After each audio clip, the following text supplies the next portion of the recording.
Des journalistes, notamment des journalistes de Nice Matin, qui étaient présents au moment où les faits se sont produits, c'est ça? Exactement, nous étions au même endroit, au même instant, donc il sera facile de recouper les informations. Et donc nous sommes allés nous asseoir un peu plus loin pour prendre un café sur notre terrasse, où cette fois ça s'est très bien passé. D'accord. Donc voilà, si ce restaurateur a des difficultés à tenir une terrasse jusqu'à 14 heures en plein été, c'est qu'il y a des gros problèmes financiers, je pense.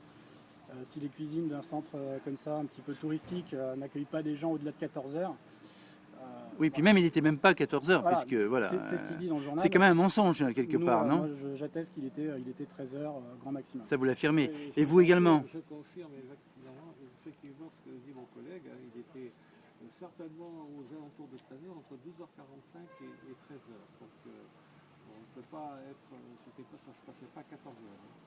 Sachant qu'à 14 heures, nous étions en train de déjeuner à l'aéroport. À l'aéroport, à Ferbert, on faisait un pique, tout simplement, avec nos collègues de la caravane.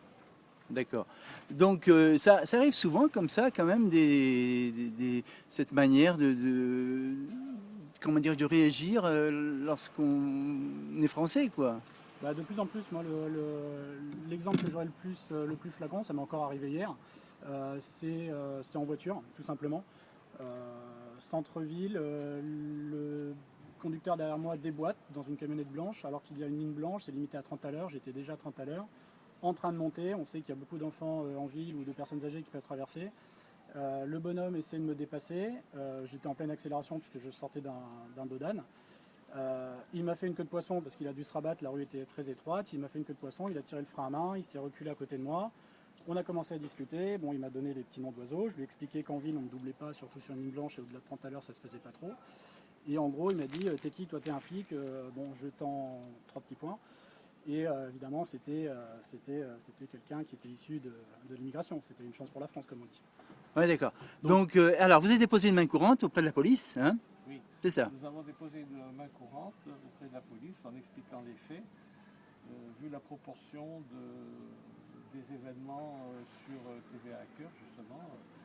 Et nous voulions rétablir la vérité. C'est pour ça que nous avons donc déposé une main courante.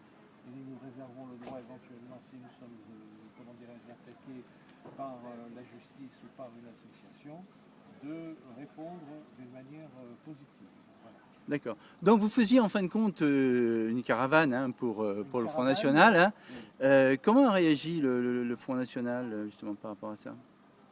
Le Front National réagit d'une manière, comment dirais-je, un peu réservée. Il est très, comment dirais-je, soucieux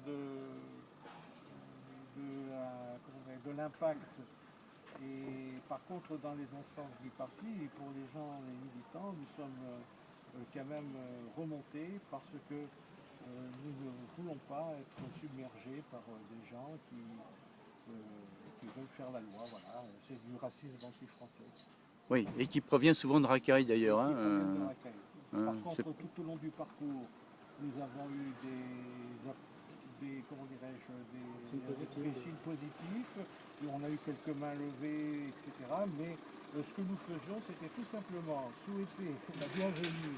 Effectivement, nous souhaitions la bienvenue aux touristes de la part de Marine Le Pen sur la Côte d'Azur. Voilà. Très bien. Nous n'avons aucunement employé de slogan politique contre tel ou tel parti, pas du tout. C'était simplement un souhait de bienvenue